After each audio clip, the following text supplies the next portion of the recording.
परिंदों को मंजिल मिलेगी यकीनन, ये फैले हुए उनके पर बोलते हैं। अक्सर वो लोग खामोश रहते हैं जमाने में जिनके हुनर बोलते हैं। दोस्तों, आज अपन जो प्रीवियस टीसी 2023 के अंदर पेपर हुआ था उसमें रीजनिंग आज अपन हल करेंगे। अपना पहला जो प्रश्न था वो था 2000 रुपए का 6% वार्षिक दर से 36 माह का सरल ब्याज बताओ। देखो दोस्तों, सरल ब्याज ज्ञात करने का जो सूत्र होता है, सरल ब्याज बराबर होता है मूलधन इंटू दर इंटू समय बटा 100, ये होता है। ठीक है, देखो सरल ब्याज अपने को ज्ञात करना है। क्या दे रखा है इसने, मूलधन कितना दे रखा है 2000, तो 2000 तो हो गया मूलधन, इंटू दर कितनी दे रखी है 6%, इसका मतलब 6 इंटू समय कितना दे रखा है 36 माह। इसका मतलब देखो 36 माह को अगर अपन बदलना चाहे वर्ष के अंदर तो क्या करेंगे, अपन इसके अंदर 12 का भाग दे देंगे।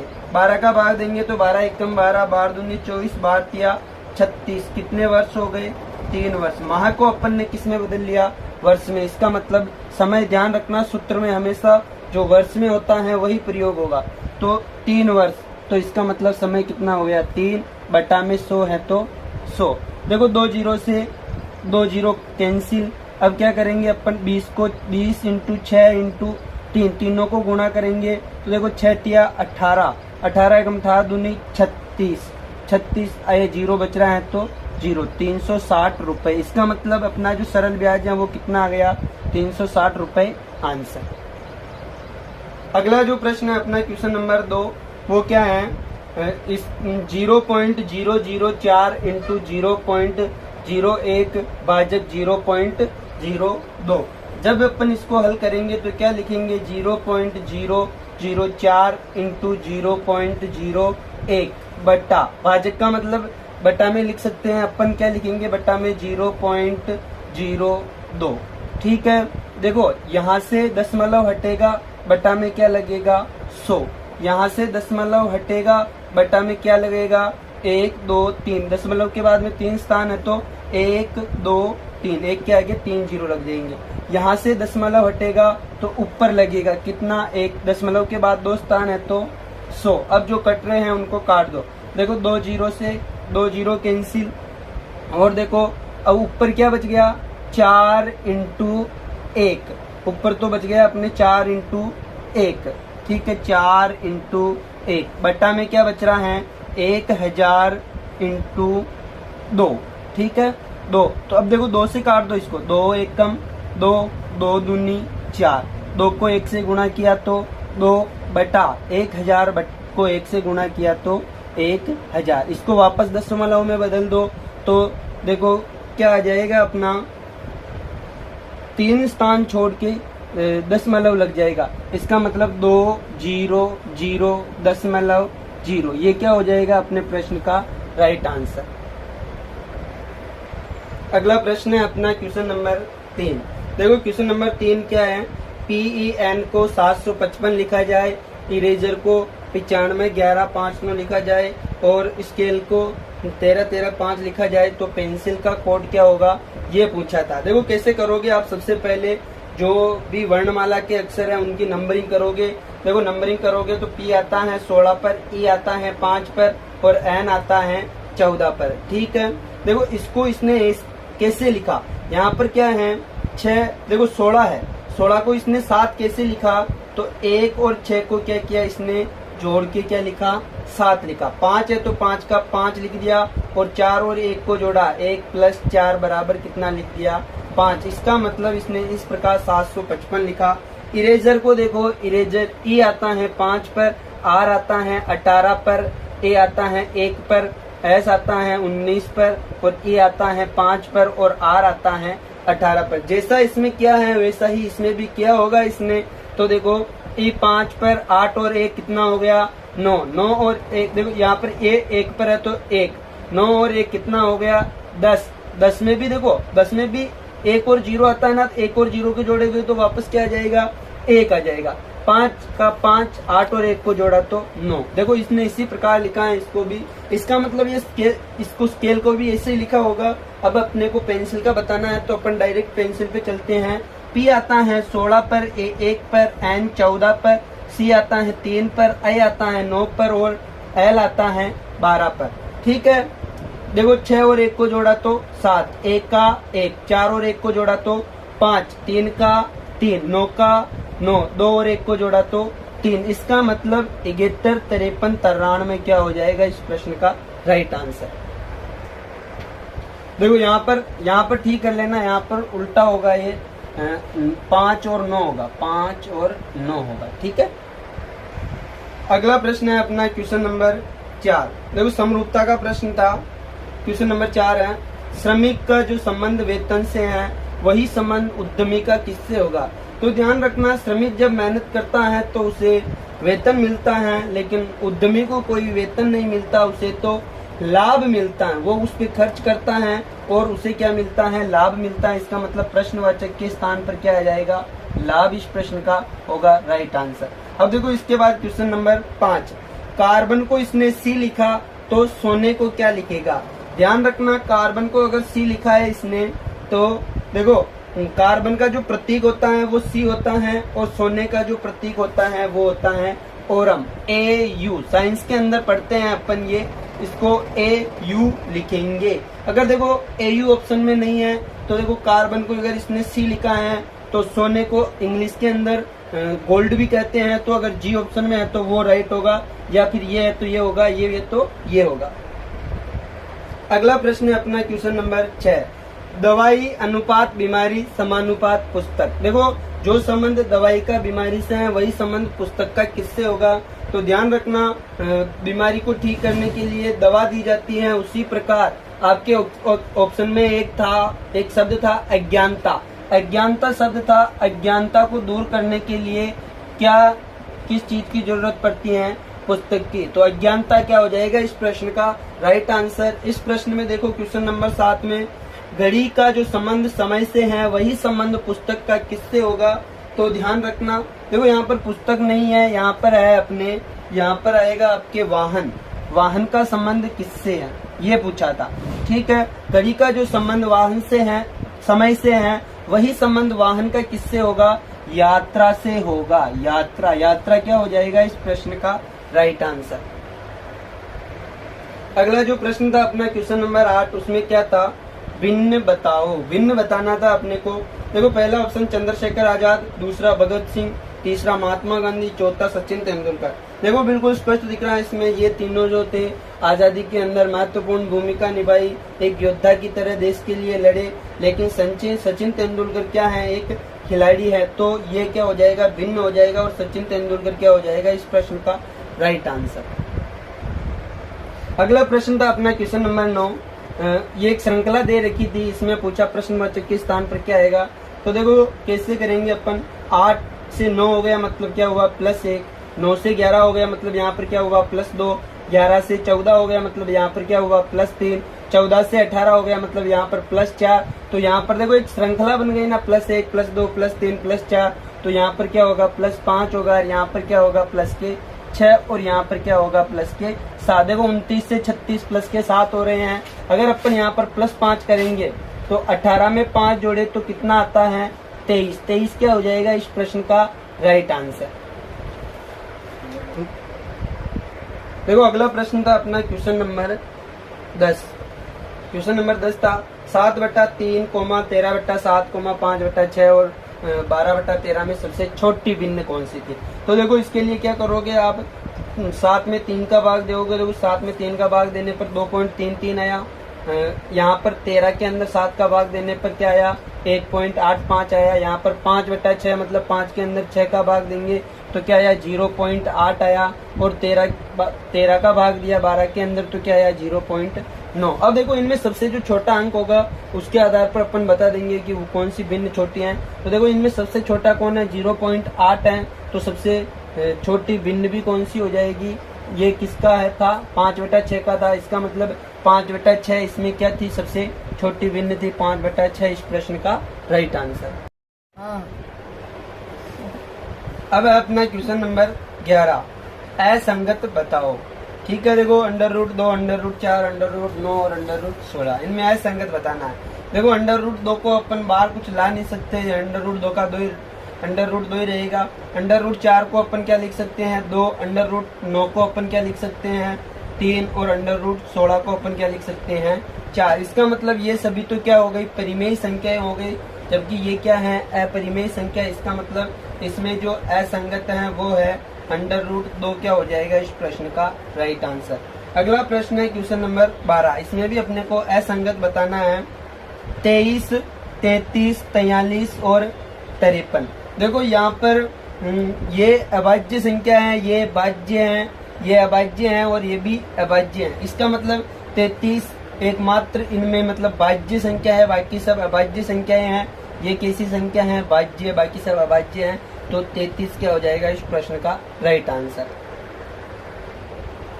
देखो दोस्तों अपन जो क्वेश्चन नंबर 13 है इसके अंदर मेरे को अलग अलग जगह से 2 प्रकार के प्रश्न मिले। मेरे को ध्यान रखना एक ही प्रश्न था, लेकिन यह एग्जाम में दोनों में से कोई सा भी एक प्रश्न आया था। देखो अगर प्रश्न ऐसा था कि वर्ग बराबर भुजा स्क्वायर तो त्रिभुज बराबर क्या होगा। देखो भुजा स्क्वायर क्या होता है, वर्ग का क्षेत्रफल होता है, तो त्रिभुज का जो क्षेत्रफल होता है वो होता है 1/2 इंटू आधार इंटू ऊंचाई, आधार इंटू ऊंचाई। ये राइट आंसर होगा अगर भुजा स्क्वायर दिया हुआ हो तो।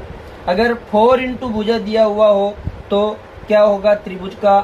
देखो अब वर्ग का अनुपात 4 भुजा से है, तो 4 भुजा क्या होता है इसका परिमाप है, ये क्या है परिमाप। इसका मतलब त्रिभुज का जो परिमाप होता है वो होता है भुजा प्लस भुजा प्लस भुजा। ठीक है, भुजा प्लस भुजा प्लस भुजा। 3 भुजाएं अलग अलग भी हो या सेम हो तो 3 इंटू भुजा कर देते हैं, लेकिन भुजा प्लस भुजा त्रिभुज का क्या होता है परिमाप। ठीक है, दोनों में से कोई सा भी एक। अगर यहाँ पर 4 इंटू भुजा था तो ये राइट आंसर होगा, यहाँ पर भुजा स्क्वायर था तो 1/2 इंटू आधार इंटू ऊंचाई क्या होगा इस प्रश्न का राइट आंसर होगा। देखो ये वाला प्रश्न दे रखा था अपने को, ये भी श्रेणी से संबंधित प्रश्न ही है। इस प्रश्न को करने के लिए क्या करेंगे अपन, देखो सबसे पहले अगर वर्णमाला आ जाए तो आप सबसे पहले नंबरिंग करोगे। नंबरिंग करो इनकी, ये A 1 पर आता है, D 4 पर, G 7 पर और J आता है 10 पर, M आता है, M 13 पर आता है और P आता है 16 पर। यहाँ पर क्या आएगा ये बताना था। ठीक है, देखो पहले का पहले से ये से देखो 1 से क्या हुआ 7 मतलब क्या हुआ +6, 7 से क्या हुआ 13 मतलब यहाँ पर भी क्या हुआ +6। इसका मतलब यहाँ पर भी निश्चित रूप से क्या होगा +6। 13 में 6 जोड़े तो कितना आएगा 19, 13 में 6 जोड़े तो 19 और 19 पे क्या आता है S। यहाँ पर देखो 4 से क्या हो गया 10, इसका मतलब यहाँ पर भी क्या हुआ +6। 10 से क्या हो गया 16 मतलब यहाँ पर भी क्या हुआ +6। 16 से आगे भी अपन क्या करेंगे +6 करेंगे। 16 में 6 जोड़े तो 22 और 22 पर कौन आता है V। इसका मतलब SV क्या हो जाएगा इस प्रश्न का राइट आंसर। देखो अगला प्रश्न है अपना क्वेश्चन नंबर 15। देखो एक श्रेणी दे रखी है और प्रश्नवाचक के स्थान पर क्या आएगा ये बताना है। देखो यहाँ पर क्या किया इसने, ऐसा प्रश्न बहुत ही सरल है अगर अपने को संख्याओं के घन याद है। देखो अगर संख्याओं के घन की बात करें तो घन के पास की संख्या है ना। देखो ये किसका घन, इसके लगभग कौन किसका घन है 2 का घन। 2 का क्यूब कितना होता है 8। इसने क्या किया 2 का क्यूब करके 1 घटा दिया। ठीक है, यहाँ पर देखो 3 का क्यूब करके क्या घटा कर दिया 1 घटा दिया। 3 का क्यूब कितना होता है 27, 27 में से 1 गया तो 26। 64 के आसपास कौन किसका घन है, तो देखो जो 4 का जो घन है 4 का घन 64 होता है और 4 का घन 64 में से क्या किया इसने 1 घटा दिया। ठीक है, कितना बचा 63। और यहाँ पर देखो यहाँ पर क्या किया इसने 1 का क्यूब करके 1 घटाया तो क्या आया 0 आ गया। ठीक है, अब देखो यहाँ पर क्या आएगा 5 का क्यूब करके क्या घटाएंगे अपन 1 घटा देंगे। 5 का क्यूब होता है 125 और 125 में से 1 घटाया तो कितना बचा 124। इसका मतलब 124 क्या आ जाएगा इस प्रश्न का राइट आंसर। अगला प्रश्न है अपना क्वेश्चन नंबर 16।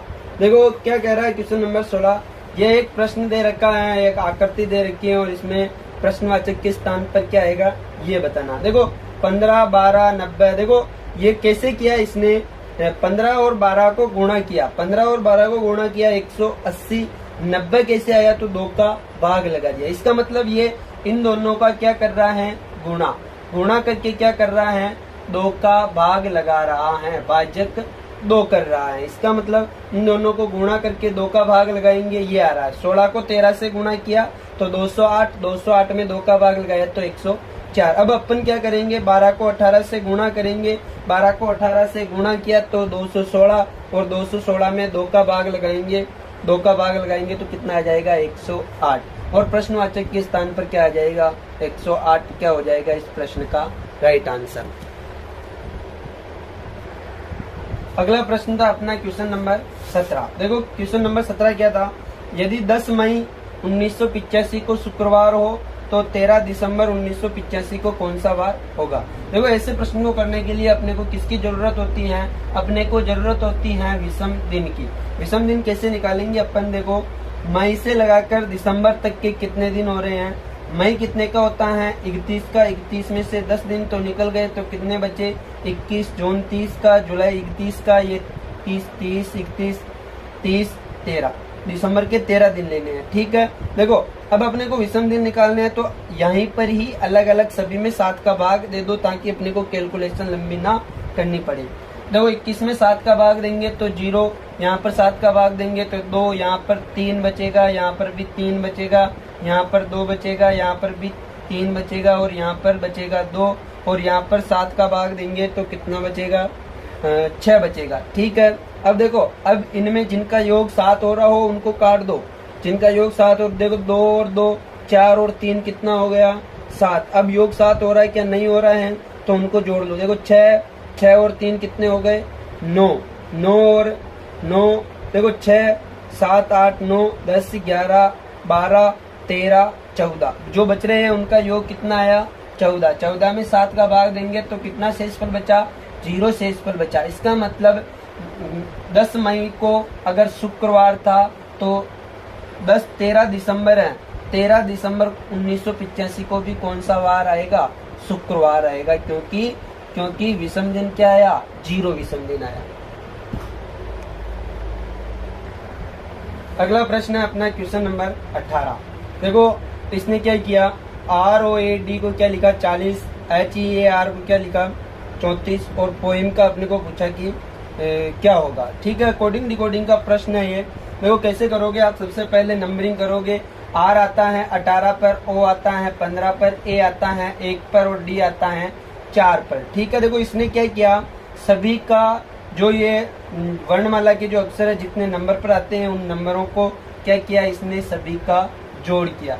सभी का जोड़ किया तो कितना आया 38 और इसने क्या किया प्लस के 2 जोड़ दिया।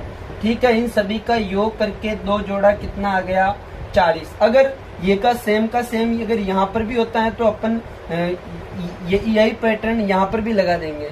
ठीक है, देखो H आता है 8 पर, E आता है 5 पर, A 1 पर और R आता है 18 पर। इन सब का योग करेंगे तो कितना आ जाएगा 8 + 5 + 8, 5, 13 और 1 14, 14 और 18 कितना हो गया 32, 32 में 2 जोड़ो तो कितना आया 34। इसका मतलब जो यहाँ पर बेटा पैटर्न वही यहाँ पर बेटा ये का ये पैटर्न अपन यहाँ पर बिठाएंगे। देखो P आता है 16 पर, O आता है 15 पर, P आता है 5 पर और M आता है 13 पर। इन सब का अपन क्या करेंगे पहले योग करेंगे। ठीक है, योग करेंगे तो क्या हो जाएगा, देखो 15 और 5 कितना हो गया 20, 20 और 16, 20 और 16 कितना हो गया 20 और 16 36, 36, 36, 37, 38, 39, 39 और 10 कितने हो गए 49, 49। यहाँ पर अपन ने 2 जोड़े तो यहाँ पर भी अपने को 2 जोड़ना पड़ेगा। 49 और 2 कितने हो गए 51। इसका मतलब 51 क्या हो जाएगा, पोइम का कोड हो जाएगा और 51 हो जाएगा इस प्रश्न का राइट आंसर। अगला प्रश्न है अपना क्वेश्चन नंबर 19। एक परिवार में दादी, पिता, माता और उनके 3 पुत्र हैं। देखो दादी, पिता, माता और उनके 3 पुत्र, ये 3 पुत्र हो गए। ठीक है, ये पहला पुत्र, ये दूसरा पुत्र और ये तीसरा पुत्र। प्रत्येक के 2-2 पुत्र है, मतलब इन तीनों में प्रत्येक के 2-2 पुत्र है। ये 2 पुत्र, ये 2 पुत्र, ये 2 पुत्र, और वह एक पुत्री है। देखो प्रत्येक की एक एक भी और क्या है, पुत्रियां भी हैं। तो परिवार में कुल पुरुष पूछे हैं, तो देखो पुरुष कौन कौन से होंगे, 2 पुरुष तो ये रहे, 2 ये रहे और 2 ये रहे, 2 दूनी 4, 2 तिया 6, 6 और 1 7 और 1 8 और 1 9 और 1 ये रहा 10। ठीक है, इसका मतलब पुरुष कितने हो गए, 10 पुरुष हो गए। 10 पुरुष क्या होगा इस प्रश्न का राइट आंसर। अगला प्रश्न है अपना, प्रश्न क्या था, एक वाहन 3.6 लीटर में 104.5 किलोमीटर की दूरी तय करता है, तो 1 किलोमीटर में कितनी दूरी तय करेगा ये बताना है। ठीक है, देखो एक ही प्रश्न का नियम है, एक ही नियम का प्रश्न है।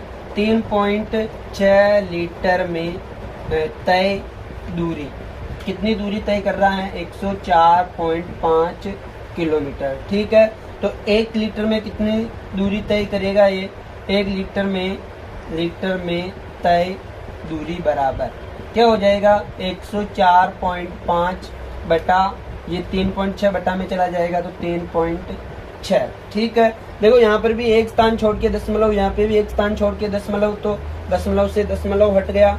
इसमें भी देखो 3 का भाग जा रहा है ना, 3 का भाग नहीं जा रहा है। ठीक है, देखो किसका भाग जाएगा इसमें, 5 और 4 9 और 1 10, किससे कट रहा है ये,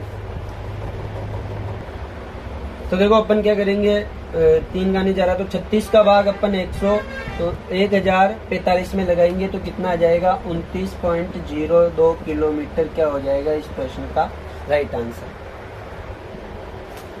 अगला प्रश्न है अपना क्वेश्चन नंबर 21। देखो क्या किया इसने, घन अनुपात भुजा क्यूब गोला अनुपात प्रश्नवाचक। इसका मतलब देखो यहाँ पर इसमें जो रिलेशन है वही रिलेशन अपने को यहाँ पर बताना है। देखो भुजा क्यूब क्या होता है, घन का क्षेत्रफल होता है। क्या होता है, घन का क्षेत्रफल। गोले का जो क्षेत्रफल होता है वो होता है, गोले का क्षेत्रफल होता है 4/3 पाई आर क्यूब। इसका मतलब यहाँ पर प्रश्नवाचक के स्थान पर क्या आएगा, 4/3 पाई आर क्यूब क्या हो जाएगा इस प्रश्न का राइट आंसर। अगला प्रश्न है अपना क्वेश्चन नंबर 22। क्या था प्रश्न, 4:15 में घंटे व मिनट की सुई के मध्य कोण। देखो जब भी घंटे व मिनट की सुई के मध्य कोण पूछे तो आप ये वाला सूत्र का प्रयोग करोगे, कोण बराबर 11 × मिनट माइनस 60 × बजे बटा 2। देखो मिनट कितना है 15, तो मिनट की जगह पर 15 रख दिया, और बजे कितने 4 रख दिया। ठीक है, इस सूत्र में मान रखा, तो 11 को 15 से गुणा किया 165, माइनस है तो माइनस, 40 को 2 से गुणा किया तो 240, बटा में 2 है तो बटा 2। देखो इन 240 में से 165 गए तो कितने बचे 75, ये बड़ा माइनस का है तो माइनस का चिन्ह आएगा, 75/2 माइनस, देखो 2 का भाग दिया तो कितना आया -37.5। देखो समय कभी ऋणात्मक नहीं होता तो ऋणात्मक को वहां से काट दिया तो कितना आया 37.5, और 37.5 को अपन क्या लिख सकते हैं 37 सही 1/2। इसका मतलब कोण पूछा है तो कोण कितना बनेगा, 4:15 पर घंटे में मिनट की सुई के मध्य कोण 37 सही 1/2 डिग्री क्या हो जाएगा इस प्रश्न का राइट आंसर। अगला प्रश्न है अपना क्वेश्चन नंबर 24। देखो 24वां जो प्रश्न था वो क्या था, 23वां प्रश्न। ठीक है, क्या था, 1:30 का दर्पण प्रतिबिंब समय पूछा था। ठीक है, 1:30 का देखो दर्पण प्रतिबिंब समय जब भी पूछे तो किससे घटाते हैं अपन, 11:60 से घटाते हैं। 11:60 से 1:30 को घटाएंगे तो 60 में से 30 गए तो 30, और 11 में से 1 गया तो 10। ठीक है, तो 10:30 क्या हो जाएगा इस प्रश्न का राइट आंसर। देखो बहुत सारे बोल रहे हैं कि 10:30 ऑप्शन में नहीं था। अगर 10:30 ऑप्शन में नहीं था तो प्रश्न की लैंग्वेज क्या थी उस पर निर्भर करता है। ठीक है, अगर उसने सीधा दर्पण प्रतिबिंब भी पूछा है तो यही आंसर होगा, और अगर ऑप्शन में नहीं है तो यह प्रश्न क्या हो जाएगा, डिलीट हो जाएगा। ठीक है, आपके पूर्णांक कम हो जाएगा। अगला प्रश्न है अपना क्वेश्चन नंबर 24। एक पासे को फेंकने पर समअभाज्य संख्या आने की प्रायिकता। देखो जब भी प्रायिकता का प्रश्न आ जाए तो आपको सूत्र याद रखना है, प्रायिकता बराबर अनुकूल परिणाम बटा कुल परिणाम। अगर पासे की बात करें तो पासे को फेंकने पर जो कुल परिणाम होंगे वो 1 2 3 4 5 6। देखो या तो 1 आएगा या 2 आएगा या 3 आएगा या 4 आएगा या 5 आएगा या 6 आएगा। ठीक है, ये तो हो गए कुल परिणाम। अब देखो अनुकूल परिणाम क्या होगा, अपने को जो चाहिए समअभाज्य संख्या। तो देखो समअभाज्य संख्या अपने को पता है केवल 2 है, इसका मतलब परिणाम कितने हैं? एक, मतलब अनुकूल परिणाम केवल एक हो गया। एक का मतलब केवल ये एक डिजिट ही है ना, इसलिए एक। कुल परिणाम कितने हैं? 6 है ना, तो 1/6 क्या हो जाएगा इस प्रश्न का राइट आंसर। अब है अपना क्वेश्चन नंबर 25। देखो क्वेश्चन नंबर 25 में एक इसने सर्कल दिया और इसमें कुछ संख्याएं लिखी, 1, 64, प्रश्नवाचक 484, 841 और 1296। देखो एक क्या होता है? 1 का स्क्वायर होता है। 64 क्या है? 8 का स्क्वायर। ये 22 का स्क्वायर है, और ये 29 का स्क्वायर, और ये 36 का स्क्वायर। इसका मतलब ये क्या कर रहा है? हर बार +7 बढ़ा रहा है। यहाँ पर +7 बढ़ाया, देखो यहाँ पर भी क्या बढ़ाया? +7 बढ़ाया। यहाँ पर भी क्या किया? +7 बढ़ाया। इसका मतलब ये प्रत्येक बार +7 बढ़ा रहा है, तो यहाँ पर भी कितना बढ़ेगा? +7 बढ़ेगा। तो 8 में 7 जोड़े तो 15, यहाँ पर 15 का स्क्वायर आएगा। 15 का स्क्वायर होता है 225। इसका मतलब प्रश्नवाचक के स्थान पर क्या आ जाएगा? 225 हो जाएगा इस प्रश्न का राइट आंसर। दोस्तों उम्मीद करता हूँ कि आपको ये वाला वीडियो समझ में आया होगा। आज के पार्ट में अपन ने 25 प्रश्न देखे। एक और वीडियो लेके आऊंगा जिसमें 25 प्रश्न और हल करेंगे अपन। सारे प्रश्न बिल्कुल सटीक थे। अगर किसी प्रश्न में आपको प्रॉब्लम हो तो आप कमेंट बॉक्स में जरूर बताएं कि क्या दिक्कत है, और अगर कोई प्रश्न छूट गया हो। इसमें हालांकि मैंने 25 प्रश्न ही लिए, अगले पार्ट में आपको और प्रश्न मिलेंगे। 25 प्रश्न, सारे प्रश्न कंप्लीट है, लेकिन रक्षाबंधन की व्यस्तताओं के कारण मैं सारे प्रश्न आज नहीं दे पाऊंगा। इसलिए आप सभी को भी ढेरों शुभकामनाएं रक्षाबंधन की। आज के लिए इतना ही, धन्यवाद।